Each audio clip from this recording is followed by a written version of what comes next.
It's the amazing Rico Brogna podcast with your host, Evan Roberts. Well, hi there, everybody. Welcome to another edition of a little podcast we like to call Rico Brogna. So here's the reality, Met fans. We got a lot to talk about today, by the way. We'll read some of your emails. We'll focus a little bit on Carlos Mendoza, a guy that we haven't mentioned a lot during the offseason. But we lead it off with the reality that Roki Sasaki will not be a New York Met. Is anybody surprised? Like, is anybody out there really genuinely surprised that Roki Sasaki did not pick the New York Mets? When it was first announced that he was coming over here and we were all familiarizing ourselves with the system and the fact that this will be similar to Ohtani's first free agency and it's not, highest bid gets him, did any of us really think, and this is not to crap on the organization by any stretch or crap on where we've come as a franchise, but did anybody really think that Jeremy Hefner and the work he's done, and he's done some really good work, that David Stearns, and he's done some nice work that he's been here for a year, did anybody really think he was going to pick us? And I don't mean that in some kind of negative way about us. I just think that when you look at the competition, specifically the Dodgers and the Padres, because the Blue Jays are apparently a finalist too, we'll see. Did anybody think that geography, that we can't change where New York is located? Did anybody think we were really going to get him? So I'm not angry. I'm not even disappointed. I think it was to be expected. And I think that this offseason, in terms of building this rotation, was around the idea that Roki Sasaki was always going to be a long shot. So when the news came out over the last 24 hours that he's not picking the Giants and he's not picking the Yankees and he's not picking the Rangers, it was only inevitable that he was then going to say he's not picking the New York Mets. And it is what it is. Can't get crazy about it. Can't get angry about it. As far as where I would like to see him go as a baseball fan, obviously the Toronto Blue Jays are the least offensive team, as they do not share a division with us, nor do they share a league with us. So yes, I think clearly the Toronto Blue Jays are the first choice. But can I surprise you about something? The second choice may confuse you. It is not the San Diego Padres. It's the LA Dodgers. Because here's my attitude about the LA Dodgers. And they may not be done yet this offseason, even if they add Roki Sasaki. They've been attached to Tanner Scott, a guy that we as Met fans, or at least a lot of us, are hoping they could grab their hands on to improve this bullpen. So the Dodgers may not be done in terms of adding to their roster. Here's the way I look at the Dodgers and why I would prefer Sasaki go there as opposed to San Diego. The Dodgers are already a behemoth. And no matter what we do the rest of this offseason, the LA Dodgers are going to go into 2025, rightfully so, as the team to beat. And nothing is going to change that. Not a damn thing. So my attitude towards the LA Dodgers would be they're likely winning the division. They're likely winning over 100 games. They're likely a team that's going to automatically jump to the division series and not have to deal with that pedestrian wildcard series. And maybe we have to beat them. Maybe not. It's baseball. Maybe someone else does our dirty work. And the Dodgers get knocked out in the best of 5 to the Padres like they almost did a year ago. So as jacked up as they get, as talented as they are one team. They are one threat. And yeah, Mets face the Padres in a DS or a CS, we will be underdogs. Totally accept that. But as better as they already get, we're going to be underdogs no matter what. If the Padres go out and add Roki Sasaki, then a team that's on our level, you could argue we're better than. I guess you could argue they're better than us. That's a nice little baseball debate we'll have sometime in March. They get better, or at least they have a real chance of getting better. I know there's a lot of unknown attached to Roki Sasaki. So for that reason, if there are numerous National League teams, and in this case, it's only the Dodgers and the Padres bidding on Roki Sasaki, I would just rather him go to LA. Do you agree with that philosophy, Pete? Or am I seeing this wrong that I need to root against the LA Dodgers acquiring anybody? I think it's a little annoying that the Dodgers keep on getting everybody. And I think this is like the worst kept secret. Like Do we really think that Roki Sasaki is going to pick the Toronto Blue Jays? No chance. Do I really think that maybe him and Darvish are going to go have a nice, meal and discuss about how it would be to live in San Diego together? No chance. He's going to go to LA. So you're right. Like, we shouldn't get pissed off anymore, because I kind of want the same idea for us, for the Mets, to eventually be able to get everybody they want and more. I just don't think that's the game plan for the Mets. And at this point in time, I think I just hate the fact that there's like this hidden storyline that, like, oh, maybe something's going to happen. We know he's going to be a Dodgers. He's probably going to go to the Dodgers. And I get the whole, it's annoying that the Dodgers seem to get everybody. But here's the reality. That's who we want to be.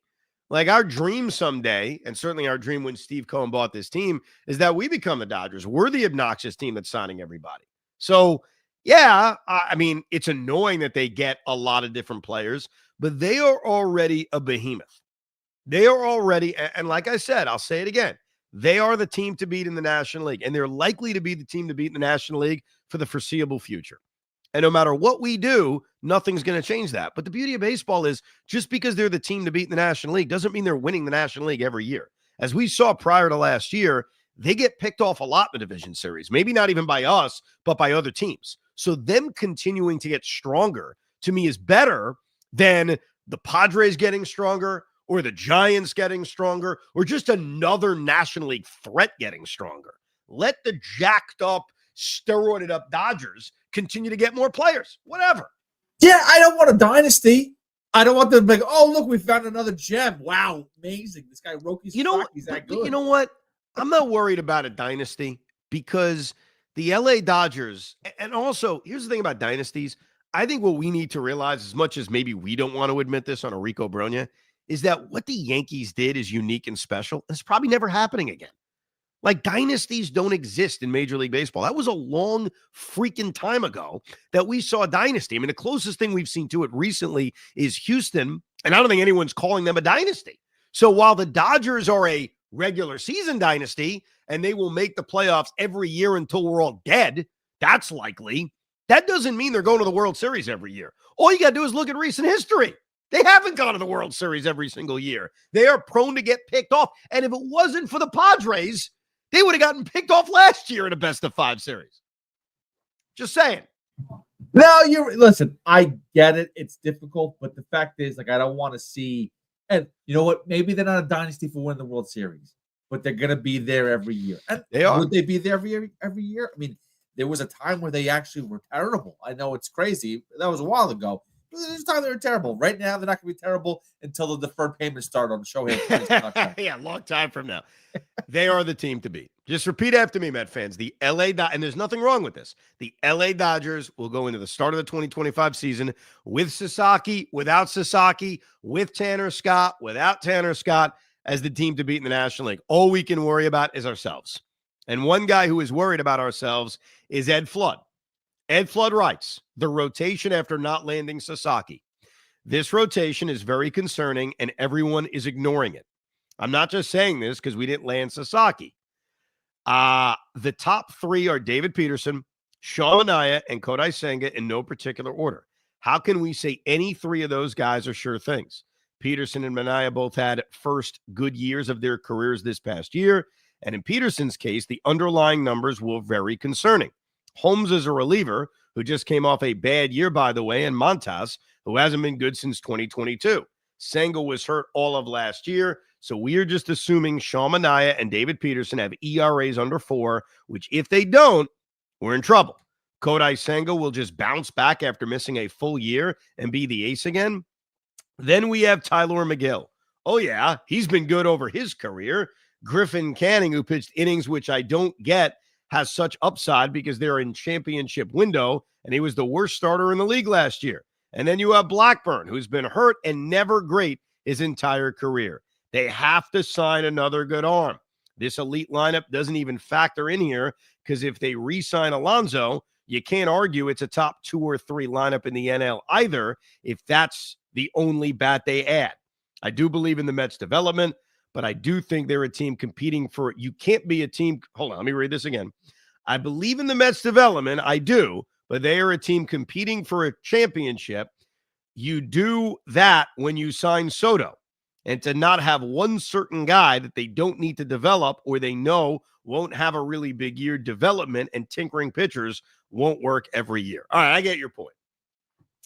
So, state of the rotation right now, knowing that Kodai Senga is top of the rotation, Sean Manaea, David Peterson, you mentioned Montas and Holmes. We know about the depth guys. State of the rotation, also knowing Roki Sasaki's not walking through that door.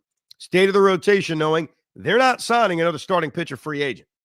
State of the rotation is they may add one guy via trade, but I wouldn't bet my life on it.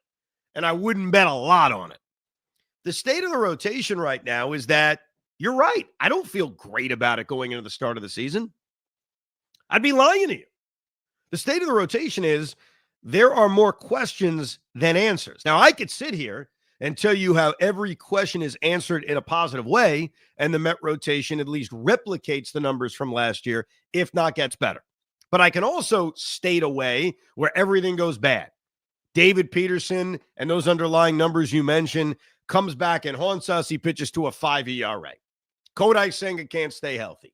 Sean Manaea's year last year was an anomaly. Clay Holmes is a reliever. I totally get it. What I would say is this. I kind of frame it with, can the Mets replicate what they got last year? So let's start with Sean Manaea. I feel decent would be the way I would describe it, that Manaea can repeat what he did a year ago. He had a very good year last year. He went out, made every start. He got better in the second half. The whole Chris Sale thing, changing the arm angle. But I do feel decent about Manaea in the prime of his career, who's always been durable. Like, that's been a positive of his over the last few years. I feel decent that we could at least get a replication or at least a close facsimile of what Manaea gave you a year ago. Now, maybe that's me being too optimistic. That's fine. I get it. He had a very good year last year. But I think the reason most of us were excited about Manaea re-signing is that most of us believe what we saw last year is something he can build on. And when you look at the rotation, the entirety of the rotation, including guys that are not back right now, like Severino in Oakland/Vegas/Sacramento, Quintana, who is still unsigned, and even the guys who are with us, I feel better about Manaea replicating last year than anyone else. So let's start there. That's a positive. Number two, I have no idea what Kodai Senga is going to be this year, coming off a year in which he didn't pitch. So it is fair to say, hey, what is he off an injury? But here's what I can tell you, and I guess this is another positive. He's going to make more than one start. Now, I knock on wood when I say that, but Kodai Senga is very likely to give us a hell of a lot more than he did last year, where he made one bloody start. So that's positive number two. By the way, they're not all going to be positives. I'm starting off in a solid way. I don't think David Peterson is going to match his overall numbers when he pitches this season, but he also may be able to give us more innings and start more games, considering he didn't begin his season last year until the late of June. Is David Peterson going to be as good as what he was down the stretch last year? I wouldn't bet on that. But what do we need him to be? If Sean Manaea is replicating his numbers last year, and Kodai Senga has clearly given us a hell of a lot more than he did last year when he made one bloody start, what do we need from David Peterson if he's going to go out and make 28 starts? 4 ERA? 4.5 ERA? Like, what would we deem as, all right, that's decent, that's solid? I think David Peterson is the wild card in all of this, because everyone else we kind of have a track record on. Even Kodai Senga, though it's only 1 year of a track record, and certainly there's questions about his health. The thing with David Peterson is, hey, can he build off of what he did, not just in the second half of last year, but some of what we saw in the postseason? Some of the big performances coming out of the bullpen. Some of the big starts he made throughout September. I think Frankie Montas and Clay Holmes, I mean, you toss a coin up. Like, that's going to be the real test of what the Mets have done with this pitching lab. The other thing, and this is where the Mets do need to address more things this offseason, because again, I think they're done with the rotation, whether we like it or not, is they got to add more arms in this bullpen. They have to add some more reliability in this bullpen. And I think if you do that moving forward, maybe the identity of this team will be far different than last year, where the bullpen for a big bulk of the season was a problem. Like their bullpen last year was not very good for a long stretch. Can that be a little bit different? So look, right now, state of the rotation, I can't tell you I feel great about it. I can't tell you it's going to be a disaster. I feel very iffy about it. And I've gone through it. Can Kodai Senga stay healthy? Can David Peterson build off of what he did in the second half of last year? And can they develop Clay Holmes into a suitable, respectable starting pitcher? I like the pitching depth, though. I thought some of those comments on the depth isn't fair. I mean, when you're talking about 6th, 7th, and 8th guys, you can't expect much better or more than Paul Blackburn and Tyler McGill and potentially Jose Budo and Griffin Canning. That's not the worst. We're talking about depth guys. Who the hell has good depth guys? Like, I think that area is maybe better than people realize.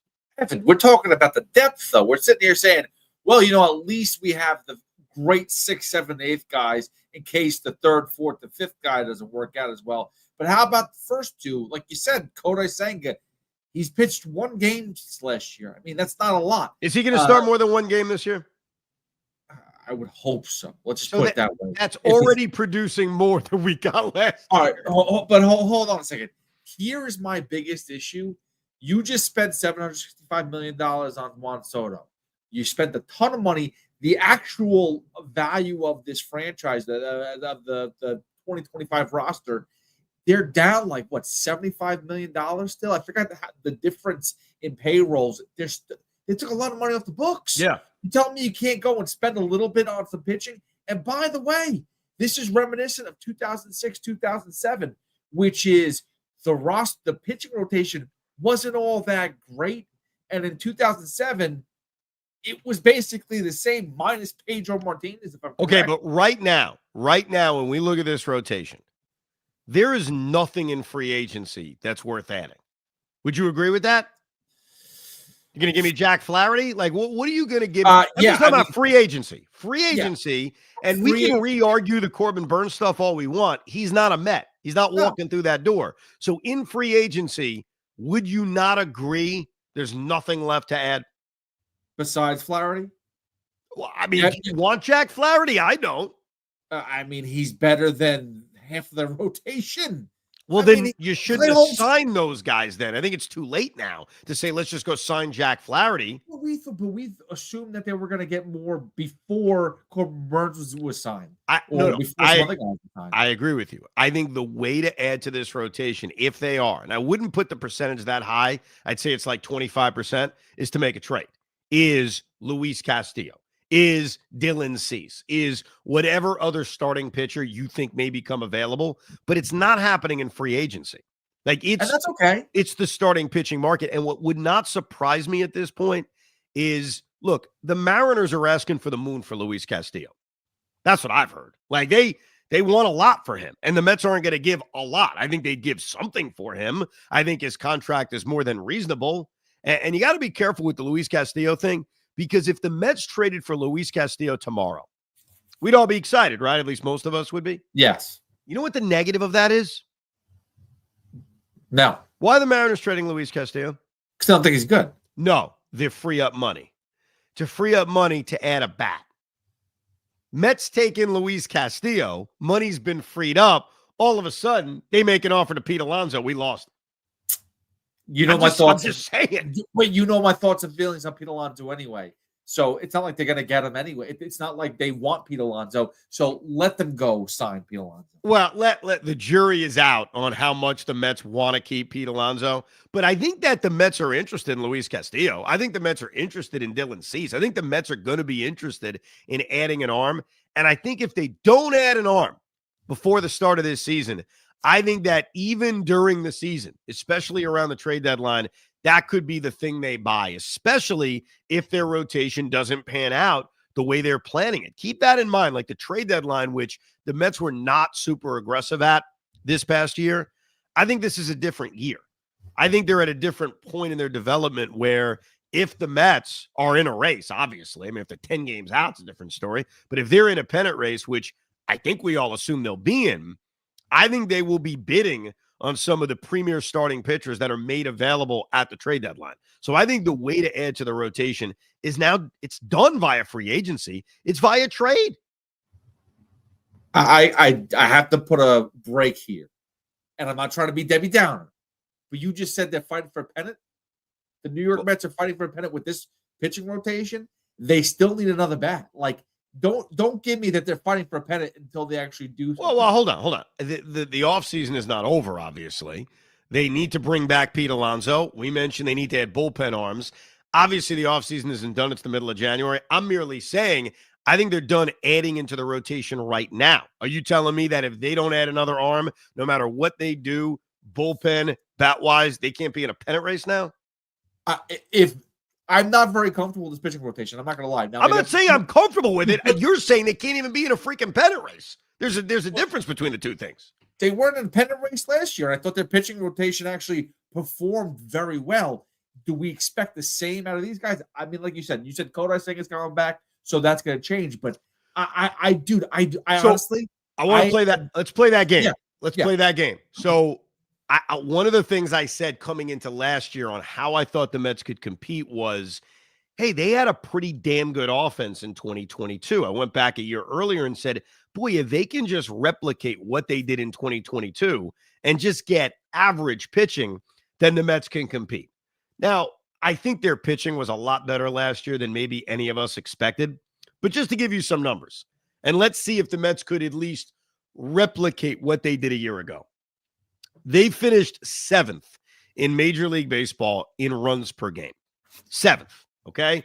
Just to give you perspective, a year earlier in 2023, they were 20th.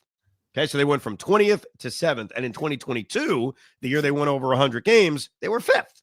They scored 4.77 runs per game in 22. Last year was 4.74. So they got back to scoring the amount of runs they did in 2022, which was the formula, all right? So they got their offense to be a top 8 offense in Major League Baseball. Let's start right there. Let's just start with the offense.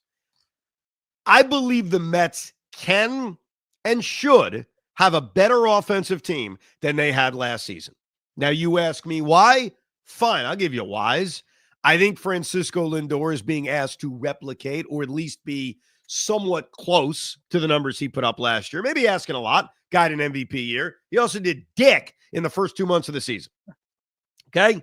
I think you're asking for Brandon Nimmo to have a better offensive year than he had last year. That's not asking much. You're asking for the production in center field to be the same, and it wasn't very good last year. Hopefully, it'll be a little bit better. The production in right field, I mean, is it even worth having a conversation? Considering that part we don't have to talk about now. Okay, they got Juan Soto.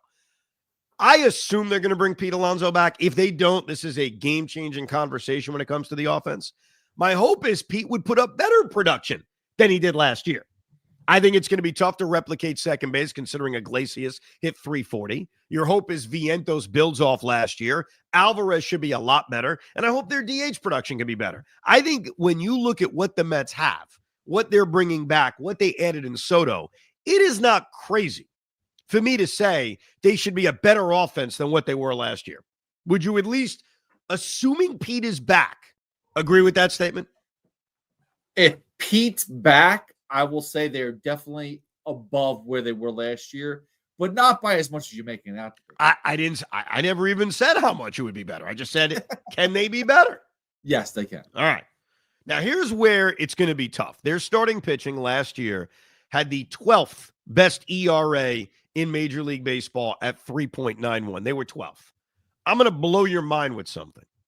In 2023, right, a year earlier, when they sucked and they sold off Max Scherzer and they sold off Justin Verlander, they were 13th in starting pitching ERA. So just based on where they finished compared to the rest of the world, last year they were 12th. The year before they were 13th. In the NL or baseball entirely? No, Major League Baseball, 30 teams. 30 teams. I don't do the league thing anymore only because it doesn't matter. No, it doesn't. I used to be a big league ranking guy. Now it's like, it doesn't freaking matter. So they, believe it or not, and I know this is so weird to think about, they replicated their starting pitching numbers from 2023 to 2022. I'm sorry, from 2023 to 2024. The reason it felt so much better last year is because we had no expectations, because we were looking at this rotation at this time last year saying, oh, God, they're going to suck. Some said this is the worst rotation in the history of the New York Mets.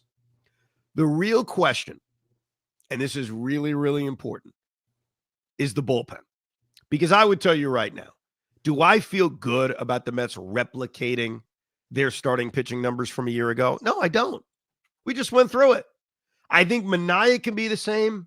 I think that Senga has to be better, only because he's actually going to pitch this year. But you're losing a lot with Quintana and Severino that you're hoping to even just replace with Frankie Montas and with Clay Holmes. Unless you want to tell me, well, David Peterson and Kodai Senga are really replacing them because they didn't pitch full seasons. Either way, I agree. It's asking a lot, and it would be a mild surprise for them to replicate their starting pitching numbers. Here's where they got to get a lot better. I need this bullpen to be a lot better. Last year, their bullpen had the 17th best ERA in Major League Baseball. You know where it was in 2023, the year they sucked? 22nd. Again, not that big of a difference. The big difference between 23 and 24 was scoring runs. It's exactly what we said a freaking year ago. And some magic. The Mets had a lot of magic last year, but they need this bullpen. And it's not just Edwin Diaz having a better year, though that's a big part of it. Their bullpen, which was such a problem last year, we forget how much we were begging for David Stearns to go out and do anything to improve this bullpen. Their bullpen was a problem last year. Can this bullpen make a jump from 17th in baseball? And I'm going to tell you right now, Pete, I think that's going to be the ultimate key. And a lot of that are with arms where we don't know what to expect. We have no idea if Reed Garrett's going to build off last year, if Hennessy's Cabrera is going to make the team as a spring training invite and be a lockdown left-handed reliever. And obviously, yeah, it'd be nice to add some certain arms. But the formula is going to be, can they just manage the same starting pitching as a year ago, or at least make it close, and make improvements with how they produced last year out of the bullpen and with their offense? And if the answer is yes, they win more than 90 games. I mean, I'm crossing my fingers on that one, but dude, that's a lot of ifs. There's a lot of ifs there. This is not they haven't done, like, you're just making it sound like, oh, we're still in the middle of January. It's 3 weeks away from pitchers and catchers, basically. No, I understand that. But where we are in the calendar doesn't change the fact that a lot of relievers still haven't been signed. Like, I agree. The starting pitching, the additions of starting pitching and free agency, it's not happening with this team. And why don't you think that they could even bring back Jose Quintana? Is that off the table completely? I don't. I think it's off the table just based on the sheer amount of arms that they have right now. Like, they've got, think about it this way, Pete. They've got 5 guys who are guaranteed rotation spots.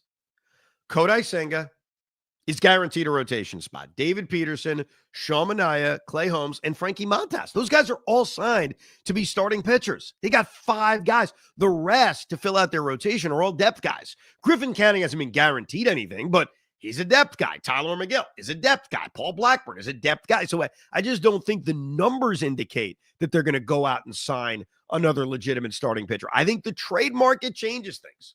I think if they have an opportunity to get like a legitimate top of the rotation-ish kind of guy like Luis Castillo, then they'll go get him. And then all of a sudden, Frankie Montas becomes the 6th guy.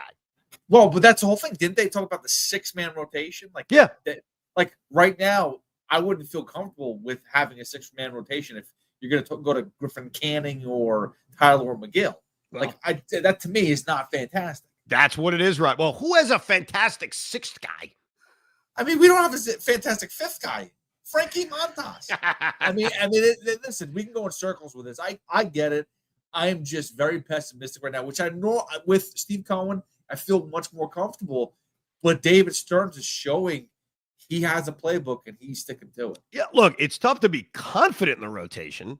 I'm not super confident. I'm just not assuming it's all going to blow up and suck. Like, Lay it out there. You can see how it can be halfway decent. Kodai Senga returning from what he did in 2023 and replicating that, that's an ace. By the way, I have a homework assignment. I want everyone to think about this. Don't give me your first reaction. I want you to think about it. Opening day, Houston, Texas.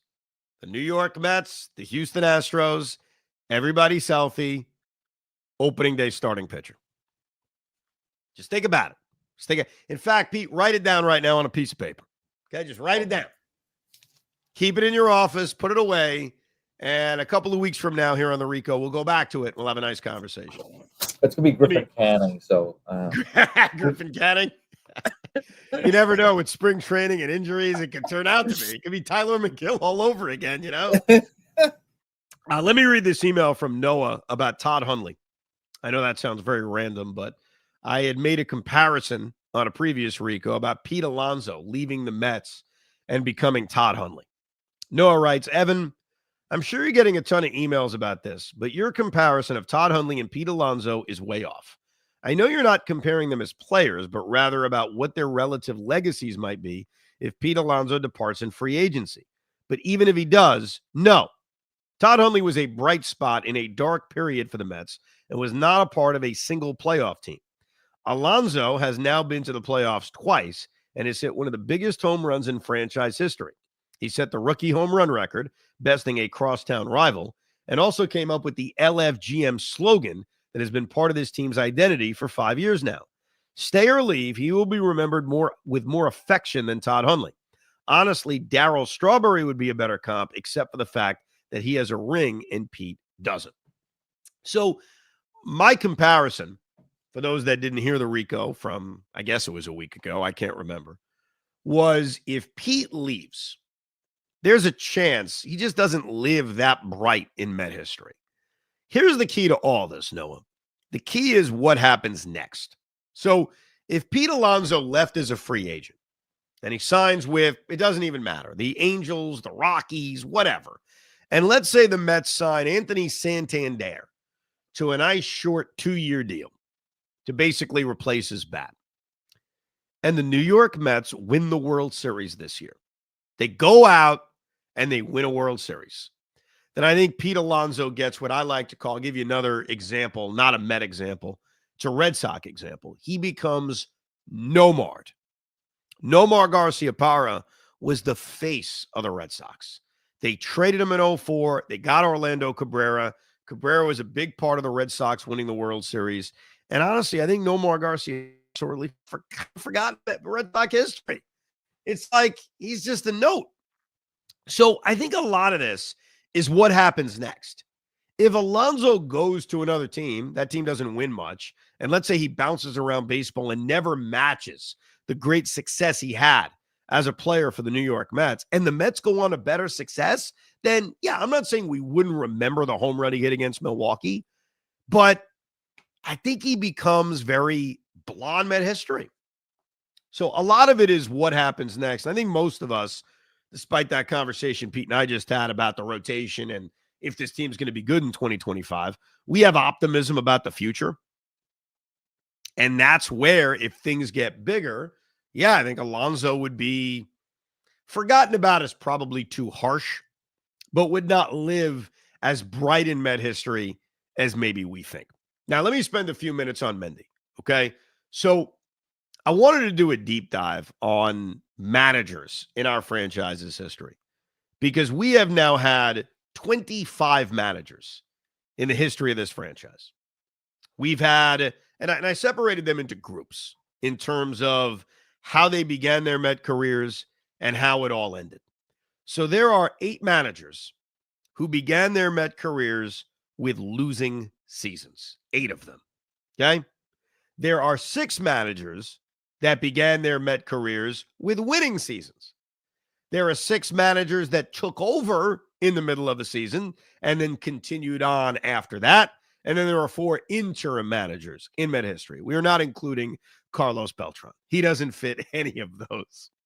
So the 4 interim managers, real quick, we'll get them over with. Mike Kubich in 1991 managed 7 games. Frank Howard managed half a season in 1983.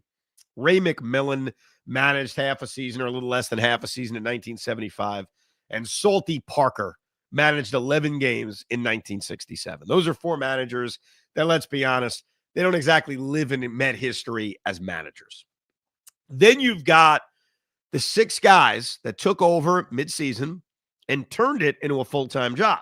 Of those 6 guys, only one of them has seen the postseason. Wes Westrom took over in 1965 and then managed in 1966. Joe Torre took over in 1977 as a player manager and then managed into 1978. Buddy Harrelson took over for Davey Johnson in 1990. They actually did finish above 500 after he took over. They got a little sparked by Buddy, 71-49. But then after that, in 1991, he was so bad, he ended up getting fired. That's what eventually led to Mike Kubich. Dallas Green took over for the immortal Jeff Torberg in 1993 and eventually got replaced in 1996. And then Bobby Valentine, the one who was successful from this, replaced Dallas Green late in 1996 and obviously had a great tenure. And then you got Jerry Manuel, who also got off to a pretty good start. Because remember, when he replaced Willie Randolph, like that did spark the Mets. They went 55-38, but then they collapsed. So we forget about that. Only one of those managers made the postseason after taking over midseason. Not made the playoffs that year, but just in general during their tenure as Met manager. Then you got the 8 that began with losing seasons. Casey Stengel, Gil Hodges, George Bamberger, Jeff Torberg, Art Howe, Terry Collins, Mickey Callaway, and Luis Rojas. As you can hear, 2 of them went on and had postseason success. Gil Hodges, obviously, won the World Series in 1969, just a year later. And Terry Collins, it took him a bunch of years. His first year was 2011. Finally, in 2015, Mets go to the World Series. By the way, more on 2015 coming up. We have a special announcement on a future edition of Rico Brogna. And then you've got the guys that have began their Met tenures with winning seasons. And it's amazing. Like, those guys all had postseason success, or at least got there. In fact, only one manager in the history of the New York Mets had a winning season in his first year and never saw the playoffs. And that was Joe Frazier back in 1976. That's it. You've got Yogi Berra in 72. They won 83 games following year, manages them to the World Series, and then screws it up with some boneheaded decisions like not pitching George Stone and going to Tom Seaver on short rest. Ask your dad about that. Davey Johnson, who in 1984 managed them to 90 wins, and then, of course, a few years later, they win the World Series. Willie Randolph, who in 2005 managed them to 83 wins. 1 year later, they're in the NLCS. Buck Showalter doesn't really have a happy ending, but 101 wins, most wins ever in a first year for a New York Met manager. And then you got our guy Mendy last year, 89 wins, playoffs in his first year. And not just the playoffs in his first full year, but a little bit of a run. Now, think back to any manager in the history of the New York Mets. The only other manager to take over and immediately make the playoffs in their first year is Buck Showalter. Mendy was the second. At least in Mendy's case, though, it was a nice deep run. So what does Met history tell us about the future of Carlos Mendoza? It doesn't tell us much. But here's what this tells me about Carlos Mendoza.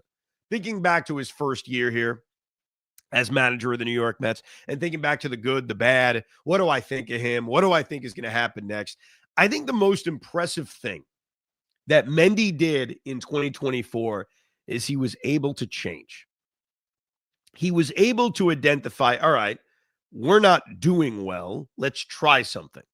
Because ultimately, the best move he made was moving Francisco Lindor to the leadoff spot. And I don't know if every manager does that. So when I think back at his first year and I think back to how did he get to the 89 wins? How was it successful? How do I compare it to Buck's first year or Davey's first year or, Yogi's first year is before my time? But how do I compare it? I think his ability to kind of weather the storm from that awful start and make wise decisions. Being flexible about the lineup, I thought was one of the most important things he did. coming down hard on Jorge Lopez with the glove throwing incident and then not apologizing when I think they wanted him to apologize, I think showed toughness. Keeping this room together as they were struggling early this season. As far as like individual moves, like bullpen moves, how he handled his pitchers, I thought he had a great combination of feel and, hey, I'm going to look at the numbers and I'm going to use some analytics. Like, analytics are not a bad word. Analytics needs to be used. It's information. It's all it is. It's how you use information. If you're a slave for information and you don't make any decision based on gut, that's a problem. Now, if you make every decision based on gut and never use information, that's a problem too. And I thought in his first year, obviously 89 wins and making the playoffs and getting to the LCS, that's the end all be all. But I thought he showed a really good feel for handling both, for knowing, okay, letting Jose Quintana start this ninth inning. I have a good feeling for, I'm going to let this starter be pushed just a little bit more. And I thought we saw that over the course of the regular season. I also like how he was willing to not fall victim to something we saw years ago, which is Edwin Diaz is my closer. I have to use him in the ninth inning. He did a little bit of what Bug did in 2022 and 2023, which is I'm going to use my best reliever when I have to use him. Now, he was not perfect. I don't want this to be, a diatribe of perfection. I think overall he had a really good year, and I would give him an A for what he did in 2024. But I also feel really good about him moving into the future. Buck Showalter, even after his success, you look at his history, whether it was with the Yankees or Arizona or Texas or even Baltimore, there's a shelf life to that. I think with Mendy, there is no shelf life. He's got a really good feel for his players, which he showed. He's got a really good feel for the game. And I honestly feel, I can't believe I'm saying this. I guess this is the ultimate manager confidence. This is the most confidence I've had in a manager since Bobby Valentine. Because with everybody else, and we've had good managers at times over the years. Willie Randolph was decent for a few years. Certainly Terry Collins had his success. But in terms of long-term, not just the short term of it, feel for the game, feel for a locker room, ability to make changes, willingness to make changes, I feel really good about where this team is with this manager. So we'll see if Carlos can build off what was a great first year. As far as all those other guys are concerned that had winning seasons, just for perspective, in 1973, Yogi Berra's second year, they got to the World Series. In Joe Frazier's second year, 1977, I'm pretty sure they finished under 500, but let me just confirm that because 1977 does not exactly jump off my my brain in terms of how the Mets did. But the 70s were not a kind time to the Mets, especially the late 70s. Yeah, they had a terrible year. They went 64-98. So they went from 86 and 76, and they dropped down a lot in the second year of Frazier. Davey Johnson went from 90 wins to even more in 1985. Willie Randolph jumped up from 05 to 06. 83 wins to well over 96, I think, or 97. They won in 2006. Buck Showalter had to dive down, lost his job, and then you've got Carlos Mendoza. So of the five, three of them built off of their successes from year one. Two of them went backwards. I would tell you right now, I feel pretty good about Carlos Mendoza, hopefully moving forward. Now, programming announcement. We are bringing back the Killer Series. A year ago, we decided during the offseason, let's bring on a Met killer. Let's have a conversation. Let's let out some aggression, and let's talk about what they did to kill us. Last year, we had Adam Wainwright. If you missed that, you could always go to the archives of Rico Brogna and take a listen to Adam Wainwright. But this year is 2025. So I warn you, for those that don't want to listen, I apologize. We are going to have a conversation with the man who, in my opinion, killed us more than anyone else in 2015, Eric Hosmer of the 2015 world champion Kansas City Royals. So coming up, we will be airing this on, today is Tuesday, on Thursday night. on a Thursday night edition of Rico Brogna. You can watch it on YouTube, and then it will pop wherever you download your podcasts. A conversation in the Met Killer series with Eric Hosmer. We hope you enjoy it, or we hope you don't hate it that much, because you may hate it. We probably will. Thank you for doing that for us. I appreciate you. Just a note before we leave here. So I just saw an update from Andy Martino on Pete Alonso, and it seems like the sides are still very significantly apart. They're not close. So I just want to throw that out there just before we head off. I thought we'd bring some positivity to this podcast. Wait, so what's the positivity? There is none. There is none. I mean, you just ended up with the killer's note with Eric Hosmer. Here's Pete Alonso, and the Mets still not getting close. I mean, it's well, why are they not close? Far apart is what he says. Far apart on what? I didn't say specific details. Far apart on, all right, Mets, we'll take a short-term deal, but we want $52 million a year, and the Mets are like, 52, we'll give you 27? Well, if it was 3 for 120, and that's $40 million a year. I mean, I understand it's overpricing for somebody that there's no market for. Nobody wants to pay $25 million for. But like at some point in time, we've got to make a deal, right? We've got to work it out, or you just let them go somewhere else. January 14th, January 15th is not that deadline, though. That deadline, unfortunately, doesn't put pressure on you until you get closer to spring training, and we are still a month plus out from the start of spring training. By the way, speaking of spring training, to all our Met fans out there who travel to Port St. Lucie, who maybe live down in Florida, we are working for the first time ever on a Rico spring training trip. So we will keep you posted on the details of that as Pete and I decide, let's go down to spring training. So we'll let you know on dates for those that want to hang out and join us on a very special Rico Brogna takes over spring training. So certainly a lot to look forward to. And also, if you haven't yet, because we will certainly be doing this coming up in the next few weeks, if you haven't checked out our Rico Rewatch, we are rewatching opening day 1985, Mets against the Cardinals. Any feedback, you'd always email us to ricob@gmail.com. Thank you very much for listening, downloading, and subscribing to another edition of Rico Brogna. We hope you enjoyed this episode of the Rico Brogna podcast. It's amazing, isn't it? Make sure you download it now to keep it on you at all times.